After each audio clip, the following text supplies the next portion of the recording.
Xoş gördük dəyərli Öztürk TV izləyiciləri. Yenidən qarşınızdayıq. Ruh və bədən verilişinin bu dəfəki mövzusu da düşünürük ki, hər biriniz üçün maraqlı olacaq. Gündəlik həyatımızda biz müxtəlif situasiyalar yaşayırıq. Onlardan biri də stressdir.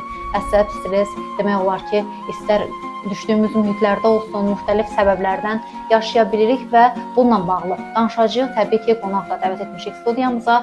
Qonağımız həkim psixiatr Zaur Qasımovdur. Xoş gəlmisiniz Zaur bəy verilişimizə. Salamlar, vaxtınız xeyir olsun.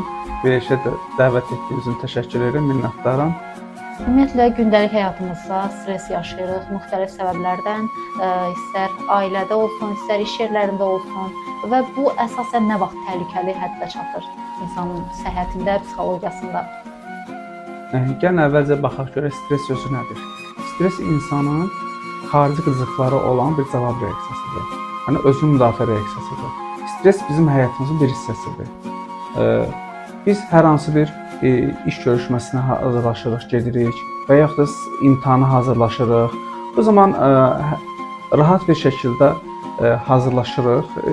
Lakin bir zaman keçdikcə, vaxt azaldıqca içimizə bir həyəcan gəlir, bir sıxıntı gəlir, narahatlıq gəlir. Daha tez-tez oxumağa başlayırıq, yaxud da ki, ona görə həyəcanlanırıq və iş görüşməsindən və yaxud da imtahandan sonra biz rahatlaşırıq. Və onu da qeyd edeyim ki, stres anında insanın beyni daha sürətli çalışır, daha geniş məfhumda düşünür və daha düzgün qərar verməli, qısa zamanda daha düzgün qərarlar verə bilir. Bu normal stres reaksiyasıdır. Lakin bəzən elə olur ki, həmin bu hadisə bitdikdən sonra da, yəni imtahan olsun, iş görüşməsi olsun və digərlərdə bitdikdən sonra bizim daxilimizdə narahatçılıqlar, həyəcan, sıxıntı, fikirlər davam etmə başlayır.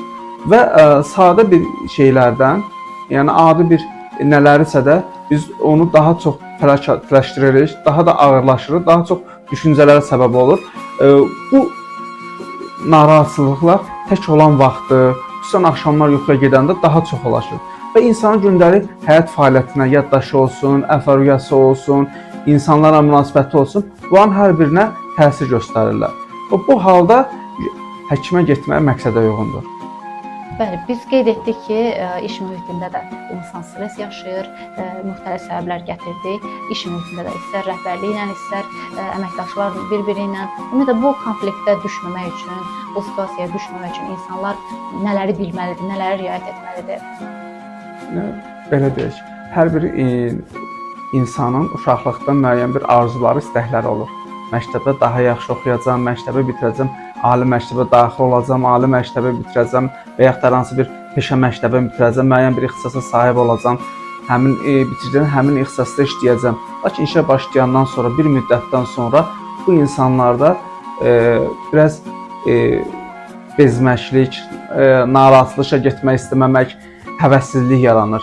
İnsanlar neçə il əziyyət çəkirlər, universitet bitirirlər, hər hansı bir peşəyə sahib olurlar. İşə gedəndən sonra bu yorğunluq başlayır, narahatlıq, münasibətləri düzgün qura bilməməsində başlayır. Narahat edir ki, həmsə özünü və ətrafdakı, xüsusən ailə üzvlərini görəsən niyə belə baş verdi, bu hadisə niyə oldu? Səbəb ondan ibarətdir ki, insan işə başlayandan sonra öz kollektivdə münasibətləri bəzən düzgün qura bilmir və istəyir ki, hər bir işçinin xoşuna gəlsin, hər bir işçi buna öz təşəkkürünü, minnətdarlığını bildirsin. Onların işlərinə daha çox kömək etmək istəməyə başlayacaq və şübhəsiz ki, belə bir moment, belə bir vəziyyətdə olanda da və onun iş yoldaşları ondan istifadə etməyə başlayırlar. Yox deyə bilmədik, müəyyən işləri, çox işləri buna həvalə edirlər. Hər kəsin işlə bir yarayan insan kimi olur və öz mövqeyini itirirlər. Bu insanlar yəni iş kollektivində və öz mövqeyini itirdikdən sonra iş kollektivində uyğunlaşa bilmirlər. Öz rəhbərinin, müdürün qarşısında öz ifadələrini düzgün təqdim edə bilmirlər, ifadə edə bilmirlər. Belə ki, həmin şəxslər öz müdürlərinə nəsə bir fikrini bildirmək istədikdə ayıbdır, yaxud iş yoldaşlarına utanaram, birdən mənə nəsə xoş söz deməz, birdən mənə nəsə bacara bilmərəm ki, düşüncələri bacarıqsızam ki, düşüncələri yaranmağa başlayır. Bu insanların ən böyük səbəblərindən biri öz yox deyə bilməməsidir. Öz mövqeyini ortaya qoymaq. İnsan fikirləşməlidir ki, əgər bir işində işləyirsə də, onun işin vəzifəsi nədir, hansı işləri görməlidir və bundan nə tələb edir. Ondan ola bilər iş yoldaşları kömək məqsədi ilə nəsə istəyə bilərlər. Həmin şəxslərin arzulu, bunun öz işi, birinci növbədə şübhəsiz öz işi və işin böyüklük, həcminə görə də bölməlidir. Bəli. Bəs öz mövqeyini ortaya qoymaq. Bəzən belə fikirləşir ki, insanlarda belə bir şey deyim də, rəhbər müdir ona nəsə bir söz bildi, irad bildirdi, həmin öz düşüncələrini bölüşməlidir. Bölüşərkən də həmin bölüşdüyü fikirləri də məsləhət almaq ehtiyacı var. Elə insanlara bildirməməlidir ki, o insanlar onu daha da fəlakətləşdirsinlər. Məsəl üçün, evdə gəlir bir yaxınına ya bir doğmasına bir problemi deyirsə, həmin problemdə nələr baş verə bilər ki, şəxs belə deyək, birdən səni işdən çıxartdılar, işin alınmadı, neynəmədi. İnsan daha da bunun qayğısını, daha da bunun həyəcanını yaşamağa başlayır. Ancaq bilməlidir ki, həmin şəxs bunun son işi deyil, iş davam edir və öz münasibətlərini, bir sərhədlərini işində də çəkməlidir. Bütün bunların fonunda onu da soruşmaq istəyirdim ki, bəs emosional tükənmişlik nədir? İnsanlarda zaman-zaman biz qarşımızda bir çox insanlar var ki, bu cür vəziyyətə düşürlər. Bu hansı amillərdən yaranır? Necə özlərini xilas edə bilərlər? Təbii ki, daha ciddi bir hal aldıqda mütəxəssis dəstəyi də burada vacib hal alır. Bayaq danışdım, emosional tükənmişlər. Bu insanların özündə də, yəni ən çox iş həyatında yox deyə bilməyən insanlarda olur. İş həyatında dediyim kimi bu problemlərlə üzləşirsə də, bunları yorğunluq, əvrayın pozulması, belə desək, depressiv hallar yaşamağa başlayır. Amma bu depressiv hallar bunun sırf digər həyat tərzində özünü bürza vermir, sırf iş həyatında verir. Daha çox o işdə olan təzyiqlərlə, işdən öncə daha da yayınmağa başlaması, yenə işə gedəcəm, yenə bu hallarla rastlaşacağam, yenə bu qayğılarla rastlaşacağam, yenə mən öz fikrimi bildirə bilməyəcəm, yəni bir haqsız duruma düşəcəm, yaxud da ki, işimdə mən bu qədər, belə deyək də, hər kəsin işinə yarayır, öz işi qalır. Rəhbərlik də bu işləri baxarkən öz işini təqdim etmədiyinə görə bundan da narazı qalırlar. Öz mövqeyində ortalığa qoya bilmədikləri üçün çox sıxıntılı keçirirlər.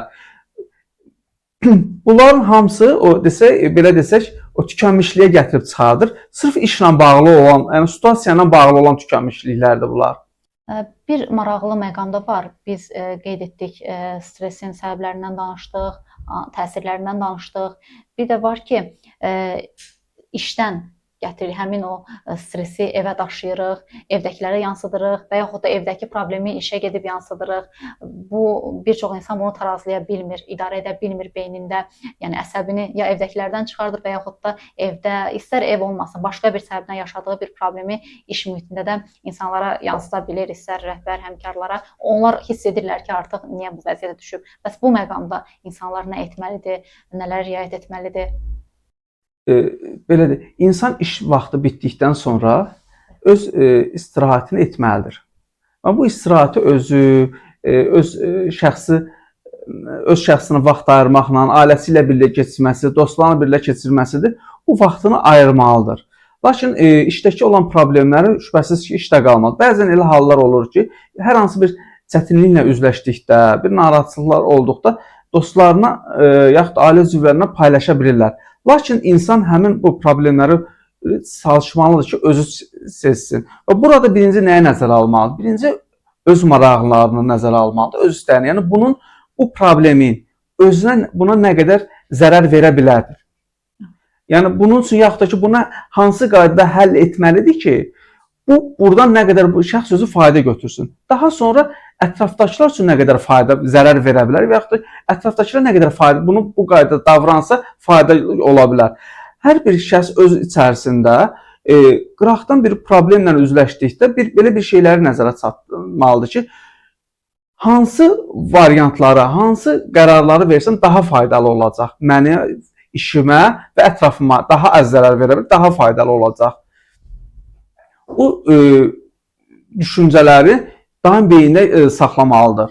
Yəni, düşünüb qərar verməlidir. Eyni zamanda ki, bunu verə bilmirsə də, yaxud da ki, belə bir şey də eləyə bilər.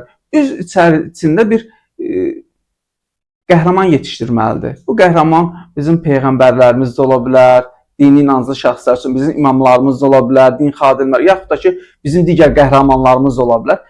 Həmin anda o nə edərdi? Yəni, bu bir problemlə üzləşib, o nə edərdi? Həmin o nə edərdini düşünərək doğru-dürüst qərar verə bilər. Və həmin doğru-dürüst və ani qərarlar yox, yəni emosionallıqdan çıxmalıdır. Hər hansı bir ümumiyyətlə problemlə üzləşən zaman insan ani qərarlar verməsi, emosional qərarlar verməsi məqsədə uyğun hesab edilmir. Problemindən ani qərarlar verməməsi üçün düşünməlidir, vaxt əldə etməlidir, vaxt qazanmalıdır. Düşünərəm, sonra cavablandıraram. Ümumiyyətlə, ani suallar olduqda belə, yəni həmən istənilən cavabı yenə də bir düşünməlidir, bir vaxt istəməlidir, düşünməlidir və düşünüb cavab verməlidir ki, bu şəxsin özü üçün nə qədər faydalı, ətrafda üçün nə qədər faydalı olsun. Və son olaraq da həkim, psixiatr olaraq insanlara nə deyərdiniz? Əsas üsullar varmı elə qızıl qaydalar ki, insanlar stresslə mübarizə aparmaq üçün onları tətbiq etsinlər öz həyatlarında və maksimum şəkildə, təbii ki, mümkün deyil ki, heç yaşamasınlar, amma maksimum şəkildə öz həyatlarında azaltmış olsunlar. Belə deyək, birinci növbədə stress insanı itirmək qorxusu yaradır və təhlükəni hiss edib itirmək qorxusu yaradır. Yəni, insanlar bilməlidirlər ki, yəni bu bizim stresslə üzləşdikcə bir mexanizm var, savas və qaçış mexanizmi var. İnsanlar bilməlidir ki, birinci növbədə stresslə üzləşdikdə mən nə etməliyəm ki, təhlükəni üzləşdirəm, mən nə etməliyəm ki, mənim üçün daha faydalı olsun, ətrafımdakılar üçün daha faydalı olsun və daha az zarar vermiş olsun. Yəni, bayaq da qeyd etdiyiniz kimi, daha çox fayda verməyə. Və burada empati hissini də unutmamalıdır. Yəni, mənim yerimdə kənardakı olsa nə edərdi? Empati hissini unutmamaq lazım deyil. Ümumiyyətlə, stressin, belə desək, bir şey deyim, 3 növü kimi belə desəkdir. Birinci, danışdığımız normal stressdir ki, yəni imtahan stressi, iş görüşməsi stressi, yaxud da küçədə bir təhlükəli heyvanın cumması stresidir. Var nevrotik stres deyirlər. Bu, hər hansı bizim dediyimiz təhlükəli, yəni xəstəlik əlamətdir onun. Bir də insanlarda bir üçüncü stres deyir, mental stres, yaxud da ki, mənə nə deyərlər stressi var ki, yəni bu insanların hər birini bu streslərdən qorunmağın məsləhət görürəm. Azərbaycanda daha çox olur sanki bu cür streslər. Təşəkkür edirik. Çox sağ olun, təşəkkür edirəm. Dəvətiniz üçün minnətdaram. Belə dəyərli Öztürk TV izləyiciləri, ümid edirik ki, bu dəfəki mövzu da sizlər üçün maraqlı oldu, faydalı oldu. Çünki gündəlik həyatımızda hər birimizin yaşadığı bir situasiyalardır ki, biz onları müzakirə etdik və inanırıq ki, sizin üçün öyrədici oldu. Bəlkə nələrsə özünüzdə tətbiq edə bilərsiniz. Növbəti efirimizdə görüşənədək yenidən görüşmək ümidi ilə sağ olun, salamat qalın.